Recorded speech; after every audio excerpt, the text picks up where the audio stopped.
Good morning, everyone. Thank you so much for inviting me to come and talk at Big Data today. My name is Steve Westgarth, and I'm the Global Head of Engineering at Haleon. Before we start, you're probably asking yourself, what's Haleon? I've never heard of this thing. So Haleon is the consumer healthcare branch of what was part of GSK until July this year. And in July, Haleon spun out as a brand new company delivering consumer healthcare with humanity, totally separate from GSK, and I sit as the global head of engineering as part of that organization. My pronouns are he, him, and his. I'm from the UK. I also run a podcast, so if you like what you hear today, feel free to find that on your favorite podcasting app. And by background, I'm also an iOS developer. I've been developing for iOS since iOS was a thing, and definitely mobile engineering is where my passion lies. But today, we're here to talk about data. This quote, many people will have heard before. There were 5 exabytes of data information created between the dawn of civilization through to 2003. But now, that information is created every 2 days. Just take a moment to take that in and think about how much data we're actually dealing with.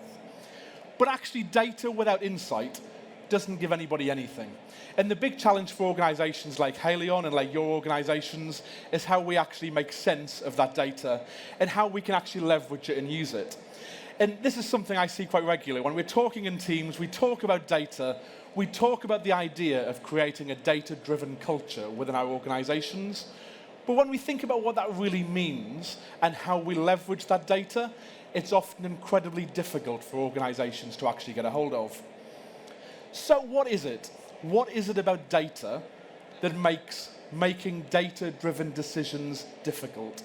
And how can we leverage that within our organizations?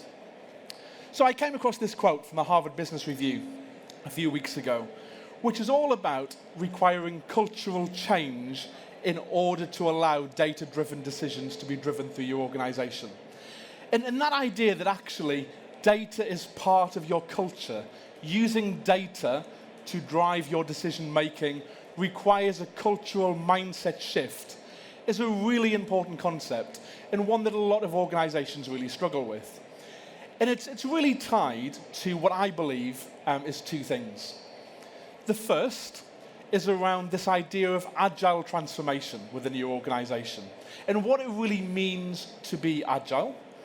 And the second is how you empower your teams using the right tools and technologies to be able to do the things that they need to be able to do without friction and without obstacles.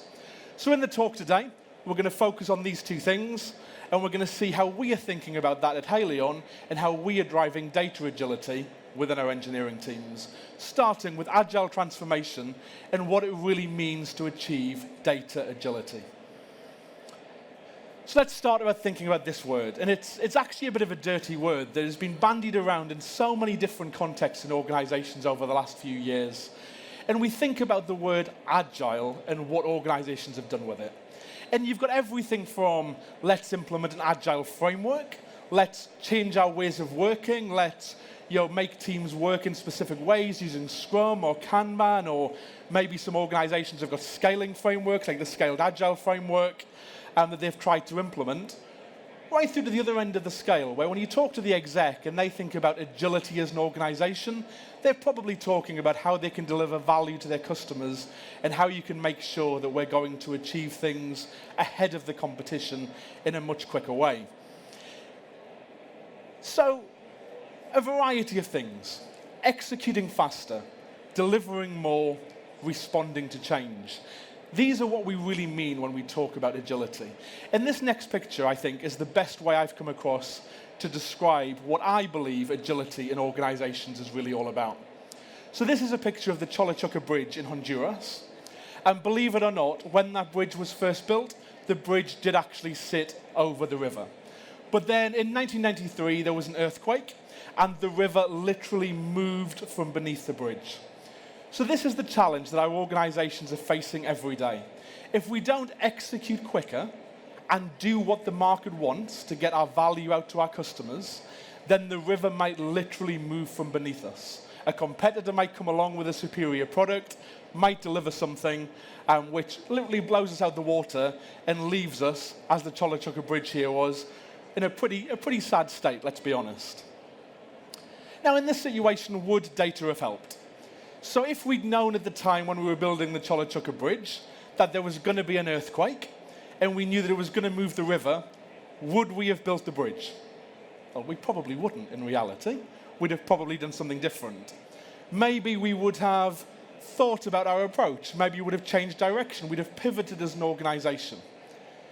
But this data insight that we're talking about here requires the people who are building the bridge to be empowered to use that data that we might have had available from, in that case, the seismologists that might be tracking what's going on in the region. They need to be empowered to use that data and say, hey, building this bridge might not be the right thing, might not be the thing that we want to do. And this can really be described using the phrase data agility. So the ability to make simple, powerful, and immediate changes to any aspect of how information is interpreted and acted upon. So if we can connect our teams to the data that our users are generating, then that means as an organization, we can be more effective in terms of what we're delivering. And at Haleon, we're thinking about how we do that. How do we balance that risk? How do we release earlier versus making sure that we take a more measured approach, maybe follow our plans as they kind of already intended, but that may generate unintended consequences because we haven't responded to what we know about what's happening in the market. So what stops an organization achieving data agility? And there are probably many things, but I've worked in a number of large corporates, and the thing that I believe stops organizations achieving data agility is this concept of mental models. Now, if you haven't come across this before, I also hadn't heard of it a few years ago. I went to Google, I looked around, I defined what a mental model is, and if you look on Wikipedia, because clearly that's where you go to find out what a mental model is, Wikipedia will define a mental model as an explanation of someone's thought process about how something works in the real world. Someone's thought process about how something works in the real world. So let's take an example. Which pedal is the accelerator? We all happy? It's the one on the right? What would happen if we changed the order of that? What if we put the accelerator on the left? Imagine the chaos that would create. So that's an example where we as humans have an idea of a mental model where we know the accelerator's on the right. If we put the accelerator on the left, it's going to cause chaos. So asking people to change their mental model is fundamentally risky. But at the other side of the coin, the most dangerous phrase in the English language is that we've always done it this way. And somewhere between these two concepts is the problem that organizations have with making data-driven decisions and achieving that data agility that we were just talking about. So do organizations have mental models? Think about the way that your organization works. Think about the way you do things, the way you interpret, and the way that you work with the things you have to achieve, the outcomes that your organization wants to drive. And this is probably the greatest example of a mental model, and certainly the organizations that I've worked with, because it literally is entrenched. This is a waterfall project process, and it's logical. Starting with requirements, waterfalling through to design, implementing something, testing it, and ultimately maintaining it. Now, there are many challenges with this process, but it's entrenched in how our organizations are fundamentally structured. So this is probably common to a lot of organizations in the room. You've got the concept of the business on the left and maybe some sort of IT department. You have the business telling IT what they want to deliver, and then some sort of solution delivery organization that's designing things, engineering things, testing things, and ultimately putting something into live service.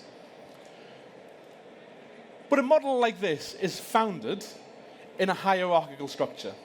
The idea that actually the insight for what we want to deliver comes from the executive team, who pass that down into their functions, pass that down into their departments, and pass it down into their teams.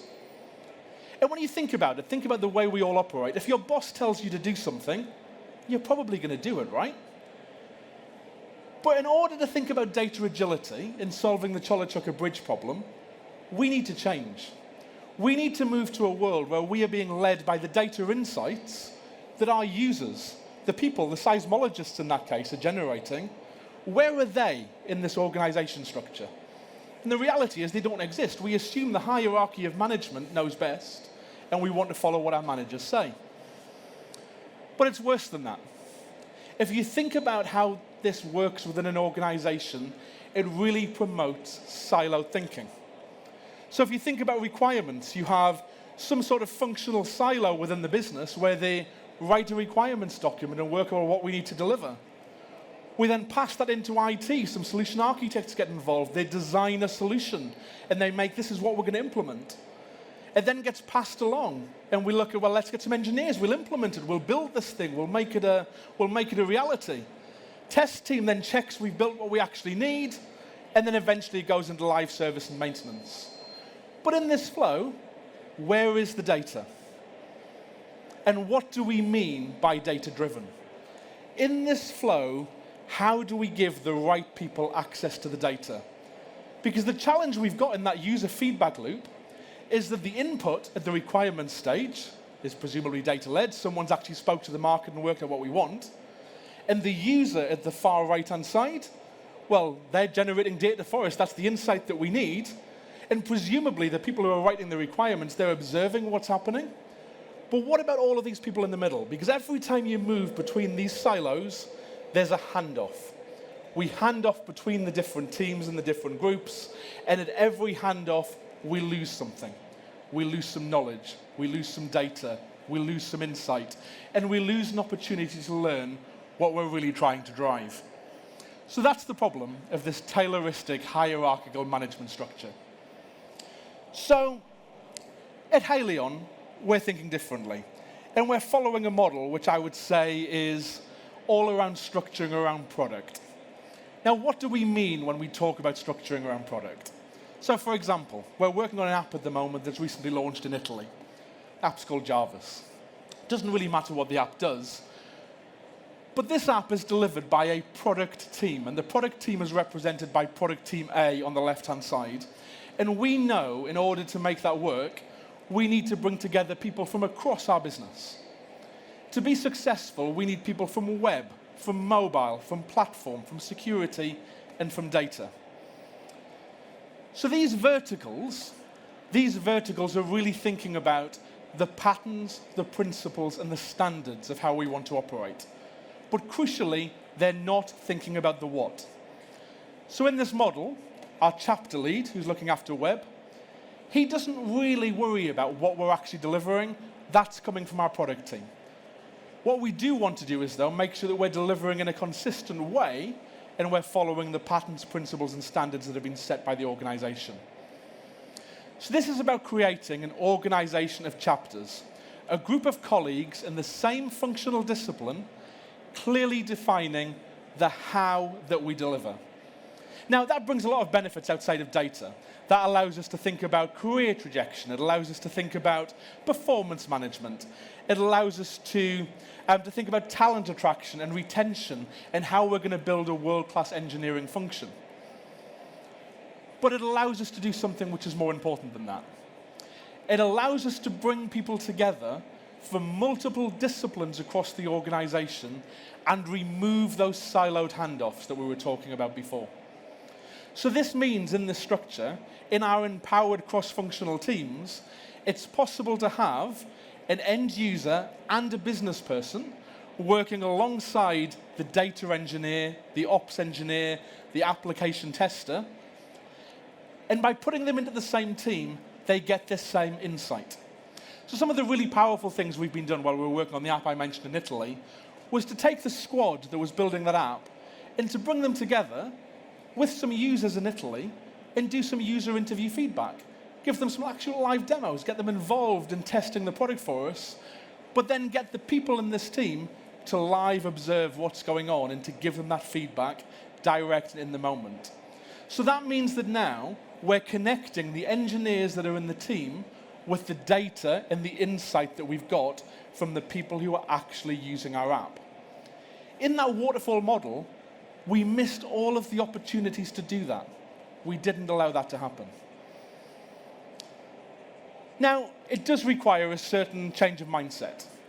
And it does mean that when you're going into your exec meeting and you've got someone saying, but my insight says that you do it like this, you have to accept that the data is right. And you have to be prepared to go where the data takes you. But assuming you've got people who are sensible and understand kind of what you're doing and you can back it up with the evidence the data's giving you, nobody would really push back against that. So for us, I think it's a really sensible move. But it is only one part of the picture. So restructuring around the products definitely changes our ways of working, and that's super important to us. But actually, the second part of that jigsaw is making sure that the technology that's underpinning that is the right technology to allow our teams to achieve agility. So achieving data agility is more than just changing the way that we work. It's more than an agile transformation. An agile transformation itself isn't good enough. And I think this can be best described by looking at Conway's Law. People may have come across it before. So Conway's Law basically says that the product design will follow the communication flows of the organization. So if you've got a particular way of working in the organization, that will then reflect itself into the products that we build. And I can prove this. Let's talk about a monolith. So for years and years within IT, we had these things called monoliths. Big applications, your SAPs of the world, if you're in commerce, maybe your WebSphere commerces of the world. Huge applications that are powering our customer experiences. And typically what we would do is we would structure the teams with maybe a front-end team, a back-end team, and a DBA. So you can start to see the similarities here between those functional silos that I was talking about earlier and how this monolith is actually kind of coming together and how we chose to structure ourselves to work that way. We waterfall through the process. So when we were thinking about our databases, for example, because we designed our database up front, it didn't really matter that it was difficult to make changes to it because we weren't anticipating making change. We had a design and then we'd implement what we designed. So think about the way a relational database works. It's got a fixed schema. Well, it lends itself to upfront design. That's the reason for doing it. It's complex. You need your skilled individuals who can upgrade, administer, run the database in production. And of course, performance is a huge challenge because you've got this problem scaling horizontally. The more users you've got, the more nodes you need, adds performance overhead, and these things called joins that have caused us a pain for a lot of years have been significantly problematic. So prior to my role at Haleon, I worked at Boots, and we used WebSphere Commerce. And this was kind of how that site was structured. You had a front end, you had a business logic, you had a common database, and you had a common code base. So like a lot of organizations, we went through an agile transformation. And we thought about how we were going to structure our teams. So as I've already talked about, we talked around how we can structure around products, how we can center our thinking, in this case, around search content and navigation, around the product lister page, the product display page, basket and checkout, and account and identity. That was all a people thing. But the challenge we had was that we still had within commerce a common database that underpinned what we were doing under the hood. And that meant you had huge dependencies because if the front-end people wanted to make a change with agility, responding to the market and responding to the need, then they needed to talk to the people doing the database, and they were managing people who maybe were talking about the basket and checkout area of the site, or maybe talking about account and identity. So you ended up with this spaghetti mess of how you talk across the database in order to achieve what we need to do.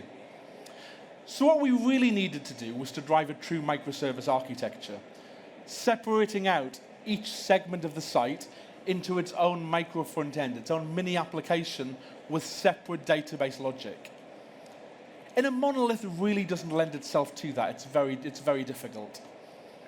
So when we came to Haleon and we were thinking from an engineering perspective, how do we want to power our data? How do we want to make sure that we've got the right engineering experience so that engineers can execute quickly and with agility. We were thinking about how can we create a flexible schema? How can we make sure that our database is scalable? We need to be cloud first. We wanted a really good community support. So we had good knowledge available to us to make sure that we were doing the right thing. But then also we found that other people in the business had all sorts of requirements for us. We had to suddenly think about availability, uptime guarantees, maintainability. And the challenge for us is, well, where's that knowledge coming from? So do we want to build knowledge in-house that actually is really good at managing database? Or do we want our knowledge in-house to be coming from, to be spent on people who are actually investing in the IP that we want to generate as a company? So for us, from an engineering perspective, we looked at MongoDB.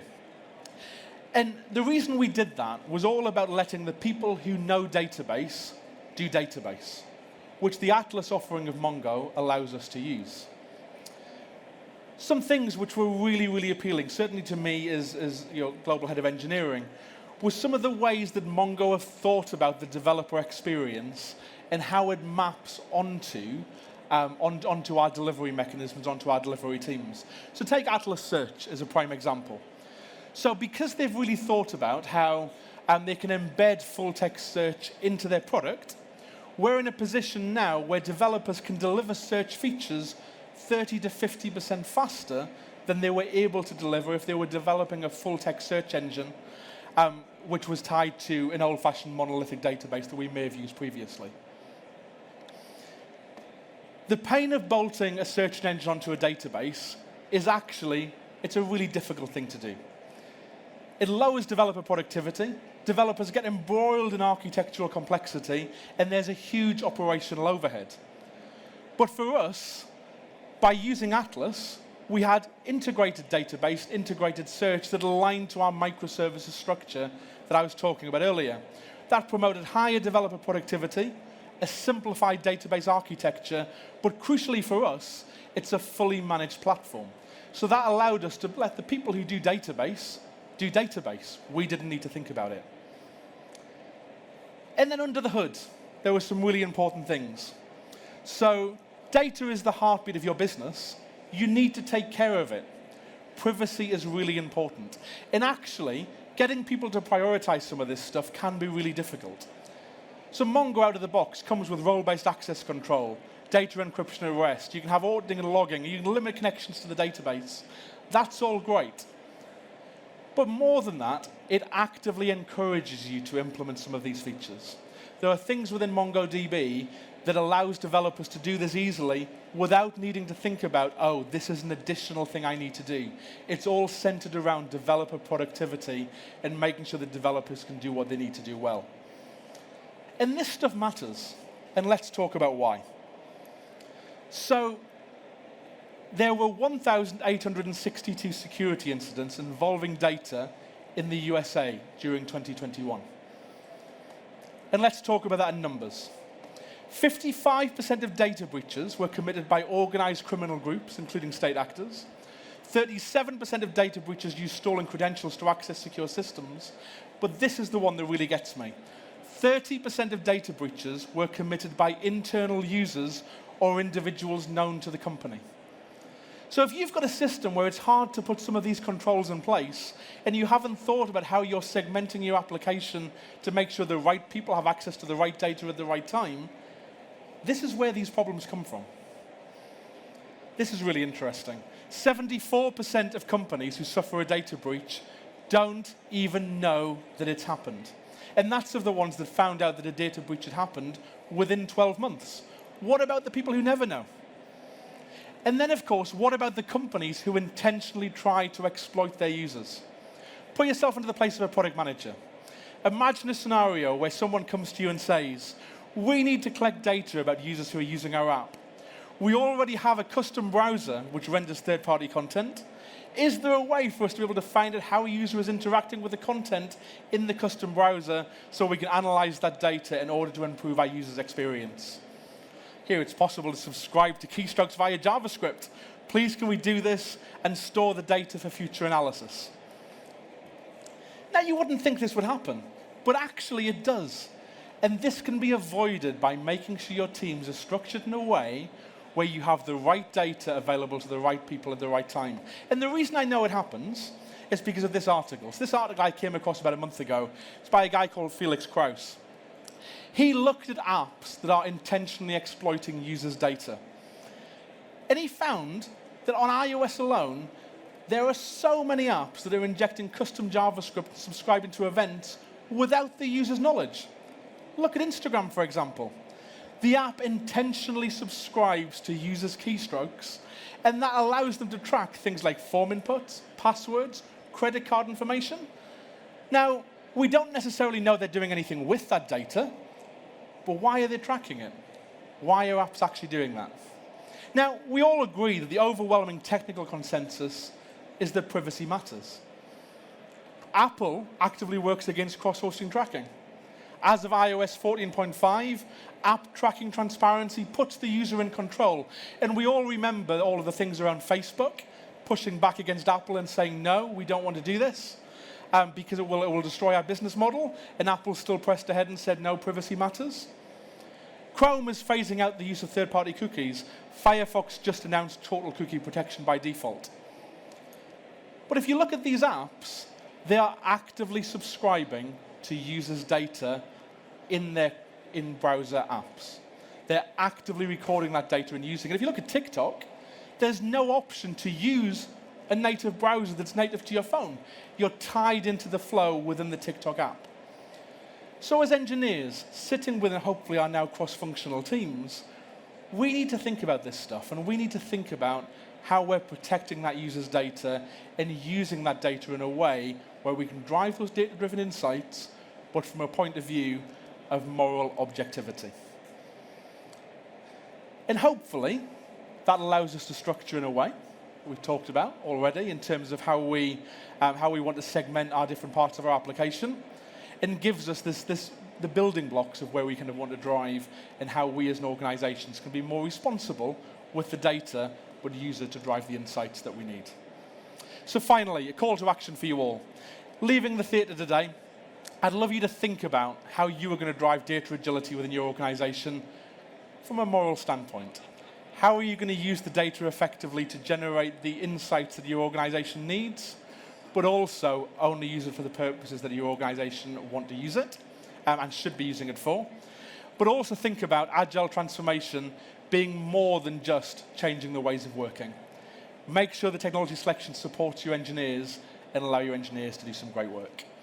And with that, thank you very much for your time. I'd love to take any questions. What time? We've got 2 minutes for questions if there are any.